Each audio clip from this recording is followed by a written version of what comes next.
आप देख रहे हैं न्यूज़ 9 भारत, रखिए आपको सबसे आगे। नमस्कार, आप देख रहे हैं न्यूज़ 9 भारत, मैं हूं आपके साथ अंजलि। चलिए रुक करते हैं खबरों की ओर। जिलाधिकारी रविंद्र कुमार ने आज तमसा नदी के किनारे स्थित महर्षि चंद्रमा आश्रम का भ्रमण किया। इस अवसर पर जिलाधिकारी द्वारा नदी के किनारे एवं आश्रम परिसर की आम जनमानस के साथ मिलकर श्रमदान किया गया। जिलाधिकारी ने बताया कि जनपद में तमसा नदी 89 किलोमीटर में 111 ग्राम पंचायतों से होकर बहती है। जिलाधिकारी ने कहा कि आम जनजीवन में नदी का बहुत ही महत्व है, लेकिन तमसा नदी का आम जनजीवन में महत्व के साथ साथ पौराणिक महत्व भी है। स्थानीय लोगों का मानना है कि मर्यादा पुरुषोत्तम श्री राम जी जब 14 साल के वनवास के लिए निकले थे, तब पहली रात उन्होंने इसी तमसा नदी के किनारे गुजारी थी। उन्होंने बताया कि तमसा नदी के किनारे महर्षि दुर्वासा, महर्षि दत्तात्रेय एवं महर्षि चंद्रमा का आश्रम है।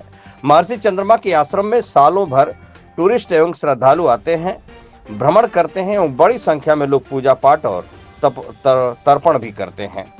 उन्होंने बताया कि आगे आने वाली महाशिवरात्रि, सावन, छठ पर्व और अन्य कई मौके पर यहाँ मेला लगता है और इसी मेले में लाखों की संख्या में लोग प्रतिभाग करते हैं। महाशिवरात्रि और सावन में इस नदी का जल लेकर लोग मंदिरों में चढ़ाते हैं। कार्तिक पूर्णिमा के दिन बड़ी संख्या में लोग यहाँ स्नान करते हैं। जिलाधिकारी ने बताया कि रोजमर्रा की जिंदगी में भी लोग स्नान करते हैं, कपड़े भी धोते हैं, पशु को स्नान करवाते हैं, पशु इसका पानी पीते हैं, सिंचाई में इसका उपयोग होता है। उन्होंने बताया कि यह नदी आम जीवन में बहुत महत्व रखती है, क्योंकि आम जनमानस इसके पानी का उपयोग करता है और साथ ही इसका धार्मिक महत्व भी। इसलिए जिला प्रशासन द्वारा इसमें आम लोगों का भी ध्यान आकर्षित किया गया कि जब आप जल से इतना जुड़े हैं तो इसके जल को गंदा न करें। इस बिंदु को फोकस करके इसी नदी के किनारे बसे 111 ग्राम प्रधानों और अन्य कर्मचारियों को बुलाकर गत वर्ष आजमगढ़ के हरियौत कला केंद्र में एक वर्कशॉप का आयोजन किया गया, जहां लोगों से अपील की गई कि नदी आपके घर के बगल से गुजरती है, आप इसके जल का उपयोग करते हैं। अगर जल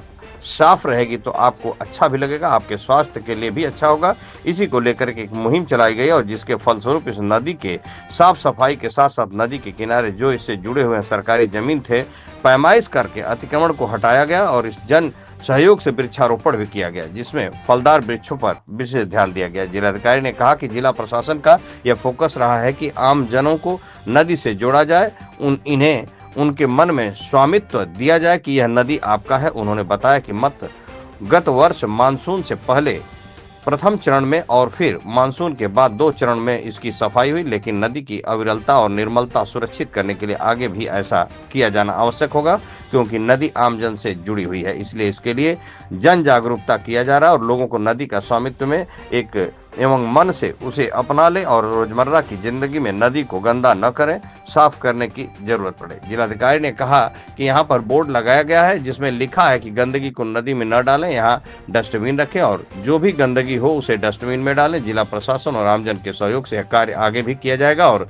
एक ऐसा समय आएगा जब लोग इतने जागरूक हो जाएंगे कि खुद भी गंदगी नहीं करेंगे और दूसरों को गंदगी करने से मना करेंगे और तब हमारी तमसा अविरल और निर्मल दिखेगी। इस अवसर पर डीसी मनरेगा राम उदरेज यादव एवं अन्य संबंधित अधिकारी उपस्थित रहे। न्यूज़ 9 भारत के लिए अशोक चौहान की खास रिपोर्ट। नमस्कार, मैं रविंद्र कुमार, जिलाधिकारी आजमगढ़ हूँ। आप मेरे पीछे जो जल देख रहे हैं वो तमसा नदी का जल है। यह नदी जनपद आजमगढ़ में 89 किलोमीटर की दूरी तय करती है, जो 111 ग्राम पंचायत से गुजरती है। आम जनजीवन में नदी का क्या महत्व है यह तो आप बेहतर तरीके से जानते हैं, लेकिन तमसा नदी का आम जीवन में महत्व के साथ साथ पौराणिक महत्व भी है। स्थानीय लोगों का मानना है कि मर्यादा पुरुषोत्तम श्री राम जब 14 साल के वनवास के लिए निकले थे, तब पहली रात उन्होंने इसी तमसा नदी के किनारे गुजारी थी और आज भी इस नदी के किनारे महर्षि दुर्वासा, महर्षि दत्तात्रेय और महर्षि चंद्रमा का आश्रम है। अभी मैं इसी चंद्रमा आश्रम पे खड़ा हूँ। इस आश्रम में सालों भर टूरिस्ट और श्रद्धालु आते हैं और भ्रमण करते हैं। बड़ी संख्या में लोग पूजा पाठ और तर्पण भी करते हैं। आगे आने वाली महाशिवरात्रि, उसके बाद सावन उसके बाद आपको छठ पर्व और अन्य कई मौके पर यहाँ मेला लगता है और उस मेले में लाखों की संख्या में लोग प्रतिभाग करते हैं। महाशिवरात्रि और सावन में इस नदी का जल लेकर लोग मंदिरों में चढ़ाते हैं। कार्तिक पूर्णिमा के दिन बड़ी संख्या में लोग यहाँ स्नान करते हैं। रोजमर्रा की जिंदगी में भी लोग स्नान करते हैं, कपड़े भी धोते हैं, पशु को स्नान करवाते हैं, पशु इसका पानी पीते हैं, सिंचाई में इसका उपयोग होता है। मेरे कहने का मतलब है कि यह नदी आम जनजीवन में बहुत महत्व रखती है, क्योंकि आम लोग इसके पानी का उपयोग करते हैं और साथ ही साथ इसका धार्मिक महत्व भी है, पौराणिक महत्व भी है। तो इसलिए जिला प्रशासन द्वारा इसमें आम लोगों का ध्यान फोकस किया गया कि जब आप जल से इतना जुड़े हैं तो गंदा जल क्यों उपयोग करते हैं। इसी बिंदु को फोकस करके इस नदी के किनारे 111 जो बसे हुए गांव हैं उसके ग्राम प्रधानों, सचिवों और अन्य कर्मचारियों को बुलाकर गत वर्ष आजमगढ़ के हरिऔध कला केंद्र में एक वर्कशॉप का आयोजन किया गया था, जहां लोगों से ये अपील की गई कि यह नदी आपके घर के बगल से गुजरती है, आप इसके जल का उपयोग करते हैं।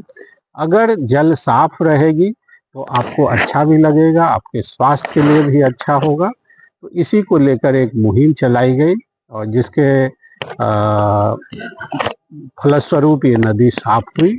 और इसके साथ ही साथ इस नदी के किनारे जो इससे जुड़े हुए सरकारी जमीन थे उसकी पैमाइश करके वहाँ से अवैध कब्जा हटाकर जन सहयोग से वृक्षारोपण भी किया गया, जिसमें फलदायी वृक्षों पर विशेष ध्यान दिया गया और लोगों को बताया गया कि कल को इस वृक्ष में जब फल लगेंगे तो गांव में फल लगेंगे तो गांव वाले ही खाएंगे। तो ये सब बेसिकली जिला प्रशासन का ये फोकस रहा कि आम जनों को नदी से जोड़ा जाए, उन्हें उसका मन में स्वामित्व दिया जाए कि ये नदी आपका है।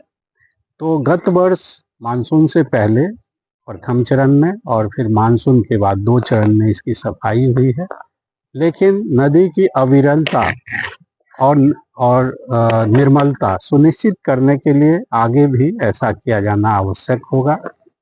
अब चूंकि नदी आम जनों से जुड़ी हुई है, इसलिए इसके लिए पब्लिक अवेयरनेस किया जा रहा है कि लोग नदी को स्वामित्व लें, मन से उन्हें अपना लें और रोजमर्रा की जिंदगी में उसे गंदा ही ना करें कि साफ करने की जरूरत पड़े। जैसे आप देखेंगे कि यहाँ पर बोर्ड लगे हैं कि गंदगी को नदी में ना डालें, डस्टबिन रखे गए हैं कि जो भी गंदगी हो उसे पानी में न डाल के डस्टबिन में रखें और लोगों का अन्य माध्यमों से पब्लिक अवेयरनेस किया जा रहा है। जिला प्रशासन और आम जन के सहयोग से यह कार्य मेरा मानना है आगे भी किया जाएगा और एक समय आएगा जब लोग इतने अवेयर हो जाएंगे कि खुद तो नहीं ही डालेंगे गंदगी, दूसरे को भी डालने से मना करेंगे और तब हमारी तमसा अविरल और निर्मल दिखेगी। अभी के लिए फिलहाल इतना ही काफी। बने रहिए हमारे साथ छोटी से बड़ी खबर जानने के लिए न्यूज़ 9 भारत पर। अब चाहूंगी इजाजत। नमस्कार।